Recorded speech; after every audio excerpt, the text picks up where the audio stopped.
한 해의 시작이 유난히 좋았던 때를 떠올려 보면 거창한 계획이 떠오르기보다는 의외로 작은 장면 하나가 먼저 떠오를 때가 있습니다. 아침 공기가 이상하게 맑았다든지, 우연히 들은 한마디가 오래 남았다든지, 아무 일도 없는데 마음이 잠깐 고요했던 순간 같은 것들입니다. 부처님 당시에도 좋은 해의 시작을 바라는 사람들은 많았습니다. 지금 우리와 크게 다르지 않았습니다. 오늘은 새해의 문 앞에서 부처님 곁에 모여들던 사람들의 장면을 천천히 같이 걸어보려고 합니다. 혹시 이런 이야기들이 더 필요한 분들은 나중에 시간이 날 때 이 은빛도량에 한 번 더 들러보셔도 좋겠습니다. 이제 이야기를 열어보겠습니다. 사위성의 어느 새벽이었습니다. 도시 안쪽에서는 새해 제사를 알리는 북소리와 기도소리가 섞여서 멀리까지 들려왔습니다. 올해에는 재앙이 없게 하소서, 올해에는 더 많은 곡식과 자손을 주소서. 그 소리가 숲까지 닿았을 때 숲 안쪽에서는 또 다른 새벽이 열리고 있었습니다. 안한다는 도시 쪽에서 들려오는 소리를 한참 동안 듣다가 옆에 앉아있던 부처님께 조용히 여쭈었습니다. 세존이시여, 사람들은 새해마다 복을 빌고 재앙을 피하려고 애를 씁니다. 저희는 어떻게 새해를 맞이해야 하겠습니까? 부처님은 바로 대답하지 않으셨습니다. 잠시 침묵이 흘렀습니다. 부처님은 멀리 동쪽 하늘을 바라보셨습니다. 조금 뒤 작은 새 한 마리가 나뭇가지에서 날아올랐습니다. 부처님은 그 새를 보시며 천천히 말씀하셨습니다. 안한다야, 저 새는 오늘이 새해인 줄 아는가? 안한다가 미소를 지으며 대답했습니다. 알지 못할 것입니다. 세존이시여. 부처님이 이어 말했습니다. 그래.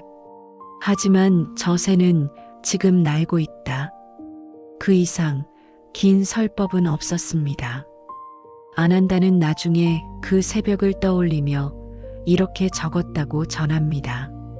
사람들은 어떤 해가 되기를 바라며 기도하고 있었지만 숲에서는 그날도 그저 새 한 마리가 날고 있었다. 그 이후로 안한다는 새해가 올 때마다 복을 비는 말을 길게 떠올리기보다는 아침에 일어나 잠깐 하늘을 올려다보는 습관이 생겼다고 합니다.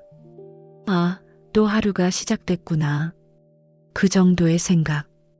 그 이상으로 이름 붙이지 않는 얇은 생각 하나였습니다. 조금 더 시간이 지나 해가 더 올라왔습니다. 그날은 유난히 아이들 웃음소리가 많이 들리던 날이었습니다. 근처 마을에서 부모를 따라 절에 온 아이들이 계단과 마당을 뛰어다니고 있었기 때문입니다. 어른들은 부처님께 예를 올리고 새해를 평안하게 해달라고 빌고 가족들 걱정을 나누었습니다. 아이들은 그 사정을 모른 채 돌멩이를 차고 계단을 뛰어오르고 서로를 쫓아다니며 놀았습니다. 그 중에 5살쯤 된 아이 하나가 있었습니다. 눈이 유난히 크고 걸음이 좀 서툴러서 계단을 오르내릴 때마다 자꾸 넘어지는 아이였습니다. 한 번 넘어질 때마다 아버지는 헛기침을 하며 말했습니다. 왜 이렇게 덜렁거리니? 정신 똑바로 차려라. 부처님 계시는 곳에서 창피하게 굴지 말고. 아이는 아버지가 어디 안 다쳤냐고 묻지 않는 것이 어쩐지 이상했습니다. 그래서 울음을 참고 일어나 보려고 했지만 아픈 건 또 어쩔 수 없었습니다. 조금 뒤 그 아이는 돌계단 한쪽에 혼자 앉아 무릎을 매만지며 콧물을 훌쩍이고 있었습니다. 마침 법당에서 나오던 부처님이 그 모습을 보시고 천천히 아이 옆으로 와 앉으셨습니다. 아버지는 깜짝 놀라 아이를 번쩍 일으키려 했습니다. 세존이시여, 죄송합니다. 얘가 자꾸 넘어져서 단단히 가르치겠습니다. 부처님은 아이를 세우려는 아버지의 손을 손짓으로 잠시 말리시고 아이 쪽을 바라보셨습니다. 어디가 아프구나? 아이는 그제서야 울음을 터뜨렸습니다. 여기 무릎이요. 그리고 여기 팔도. 둘 다 아파요. 부처님은 다친 무릎과 팔을 살살 쓸어주셨습니다. 그때 아버지가 어색한 듯 말했습니다. 이제 새해도 되었으니 단단해져야 할 때입니다. 자꾸 넘어지면 평생 의지가 약해질까봐 두렵습니다. 부처님은 아버지를 꾸짖지 않고 아이가 울음을 조금씩 멈출 때까지 옆에 조용히 앉아 계셨습니다. 그리고는 아이의 무릎을 어루만지며 짧게 말씀하셨다고 전해집니다. 이 아이는 지금 넘어지는 법을 배우고 있구나. 아버지는 당장은 그 말의 뜻을 잘 알아듣지 못했습니다. 부처님은 아이 옷에 묻은 먼지를 툭툭 털어주고 천천히 자리에서 일어나셨습니다. 그날 저녁 집으로 돌아가는 길에 아버지는 혼잣말을 했다고 합니다. 넘어지지 말라, 넘어지지 말라. 그 말만 가르치려 했구나. 넘어지는 법, 다시 일어나는 법을 배우고 있다는 생각은 한 번도 못 해봤구나. 그 뒤로도 아이는 당연히 여러 번 더 넘어졌습니다. 다만 아버지는 어느 순간부터 아이가 넘어졌을 때 이 말을 먼저 건네게 되었다고 합니다. 많이 아팠냐? 어디가 제일 아프냐? 그리고 그 뒤에야 이제 조심하자라는 말을 덧붙였습니다. 아이에게는 앞의 말과 뒤의 말이 둘 다 들렸을 것입니다. 메시지는 아주 조금 달라졌을 뿐인데 새해를 맞이하는 그 집의 공기는 조금씩 바뀌어 갔다고 전해집니다. 다른 시간대의 이야기 하나를 더 가져와 보겠습니다. 해가 기울어 갈 무렵 한 노인이 부처님을 찾아왔습니다. 머리카락은 희게 샌 지 오래고 손에는 굵은 핏줄이 솟아 있었습니다. 걷는 걸음도 조금씩 끊어지는 듯 했습니다. 노인은 새해가 되기 며칠 전부터 절 근처를 서성이다가 사람들 발길이 한산한 때를 골라 조용히 부처님 앞에 앉았습니다. 세존이시여, 제 몸이 예전 같지가 않습니다. 밤마다 여기저기 쑤시고 눈은 잘 안 보이고 조금만 걸어도 숨이 차오릅니다. 젊었을 때에는 늙는다는 게 이렇게 구체적인 일인 줄 몰랐습니다. 부처님은 노인을 똑바로 쳐다보지 않고 노인 옆에 함께 앉아 같은 방향을 바라보셨습니다. 마당 건너편에 나무 한 그루가 서 있었습니다. 잎이 거의 다 떨어져 나뭇가지가 앙상하게 드러난 나무였습니다. 노인이 먼저 말을 이었습니다. 저 나무를 볼 때마다 제 생각이 납니다. 이제는 언제 쓰러져도 이상하지 않겠지요. 부처님이 잠시 침묵하다가 조용히 물었습니다. 그대는 나무가 푸를 때만 좋았다고 생각하는가? 노인은 바로 대답하지 못했습니다. 한참 동안 그 나무를 바라보다가 옛날 이야기를 꺼냈습니다. 저 나무 아래에서 제 아내를 처음 만났습니다. 그때는 잎이 아주 무성했습니다.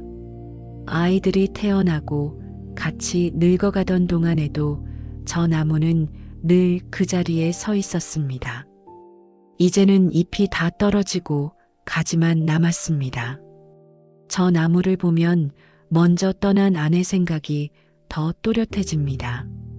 부처님은 눈을 한번 감았다가 뜨시고 천천히 말했습니다. 그대는 나무의 잎이 떨어진 것만 보고 있구나. 노인은 고개를 끄덕였습니다. 그렇습니다. 잃어버린 것만 자꾸 셉니다. 잠시 뒤 약한 바람이 한번 불었습니다. 말라있는 가지 끝에서 작은 소리가 났습니다. 부러지는 듯한 소리인지 그냥 스치는 소리인지 가늠하기 어려운 가느다란 소리였습니다. 부처님이 그 소리를 듣고 나서 노인에게 물었습니다. 지금 나는 소리를 들었는가? 노인이 대답했습니다. 네. 작게 어딘가 끊어지는 듯한 소리가 났습니다. 부처님이 말했습니다. 그대의 몸도 지금 그러하구나. 조금씩 부러지고 조금씩 흔들리고 조금씩 소리가 난다. 그대는 이제야 그 소리를 또렷이 듣기 시작했구나.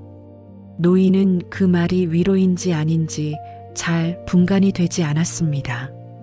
다만 그 뒤로 잠이 오지 않는 밤이면 이렇게 중얼거렸다고 전합니다. 오늘은 어디서 소리가 났지? 무릎에서, 허리에서, 어깨에서, 예전보다 느려진 기억에서, 곳곳에서 나는 작은 소리들을 하나씩 떠올리다 보면 이상하게도 밤이 전보다 조금씩 짧아졌다고 합니다. 어느 해의 첫날 노인은 다시 부처님을 찾아와 말했습니다. 세존이시여, 젊었을 때에는 새해를 맞으며 내가 무엇을 더 얻을까를 생각했습니다. 이제는 무엇을 놓고 갈지를 조금 더 자주 생각합니다. 이게 옳은지 그른지는 잘 모르겠습니다만 요즘은 그렇게 살고 있습니다. 부처님은 옳다고도 그르다고도 말하지 않으셨습니다. 그저 노인의 두 손을 잠시 감싸 쥐었다가 놓았습니다. 노인은 나중에 그 순간을 떠올리며 짧게 썼습니다. 그 손이 내 손을 잡아준 것인지 내 손이 그 손을 붙잡은 것인지 잘 모르겠다. 그게 전부였습니다. 새해 무렵에는 관계로 들끓는 사람들도 부처님을 찾아왔습니다. 어느 날 형제 둘이 절에 찾아왔습니다. 형은 어딘가 날카로운 얼굴이었고 동생은 조금 웅크린 자세였습니다. 형이 먼저 입을 열었습니다. 세존이시여, 저는 많은 것을 포기하고 집안을 일으켰습니다. 부모님도 제가 모시고 있습니다. 그런데 이 동생은 도와주는 척하면서 늘 자기 챙기기에만 바쁩니다. 이 새해에는 형제 관계를 깔끔하게 정리하고 싶습니다. 선을 그어야 할지 인연을 끊어야 할지 헷갈립니다. 동생은 고개를 숙이고 입을 다문 채였습니다. 부처님은 형의 말을 끝까지 들으시고 나서 동생을 향해 물었습니다. 그대는 어떻게 생각하는가? 동생은 한참을 망설이다가 조심스럽게 입을 열었습니다.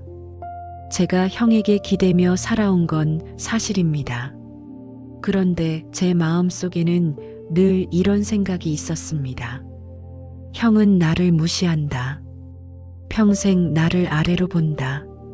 그래서 형의 말 한마디, 표정 하나에도 억울함과 분노가 쌓였습니다. 도와주려고 하다가도 마음이 꼬여버렸습니다. 형은 듣자마자 발끈해서 말을 하려 했지만 부처님이 손을 들어 조용히 멈추게 했습니다.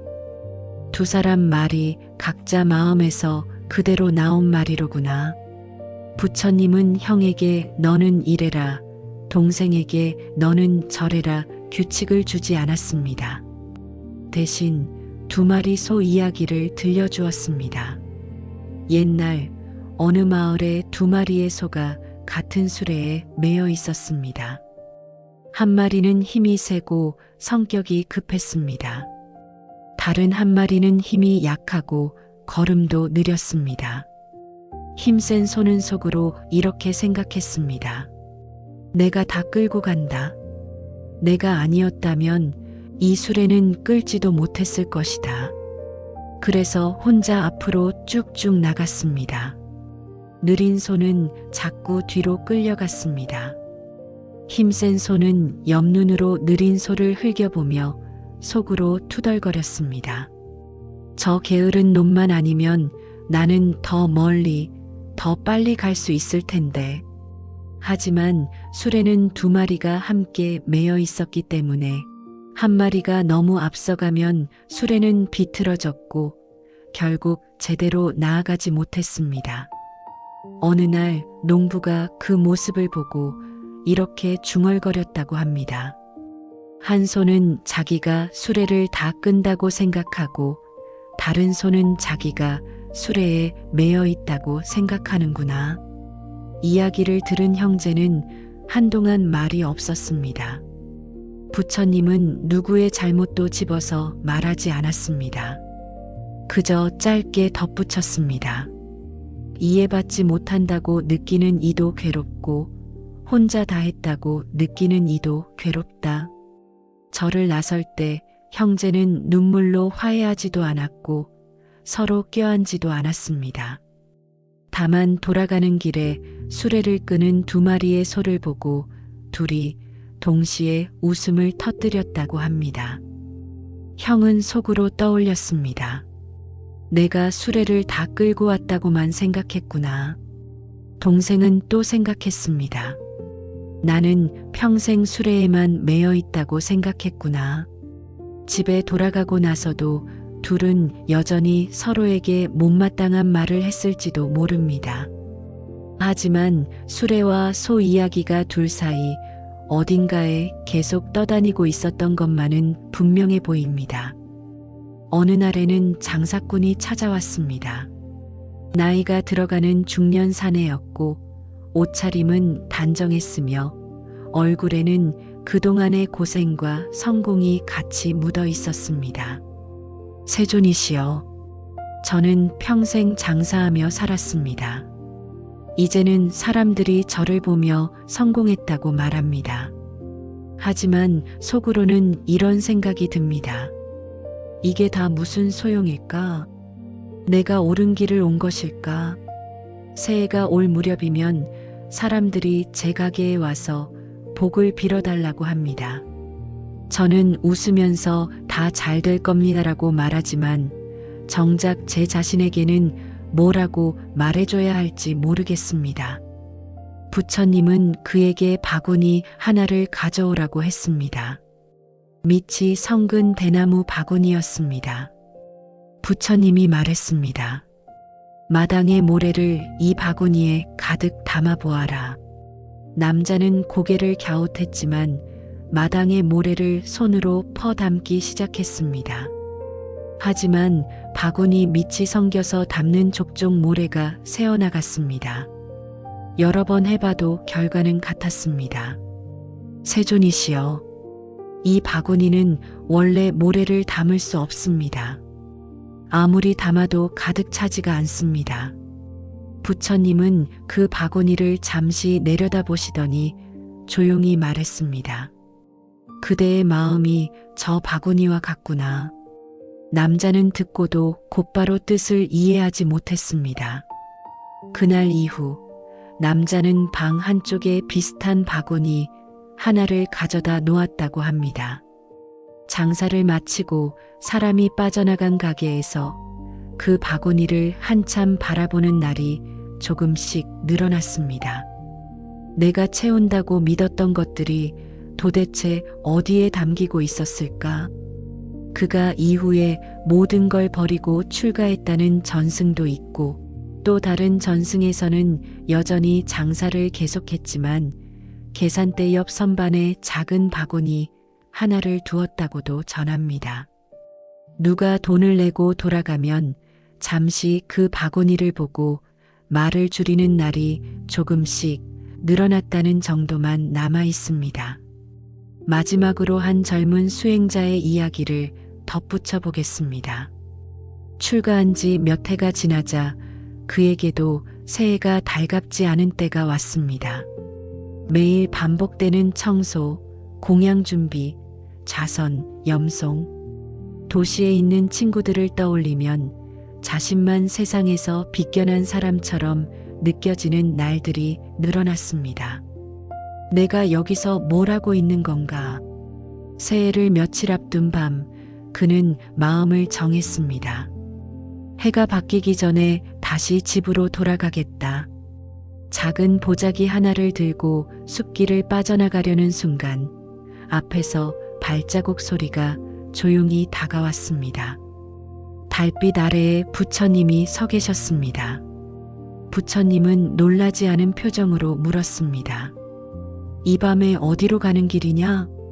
젊은 수행자는 감출 수 없음을 알고 솔직히 말했습니다.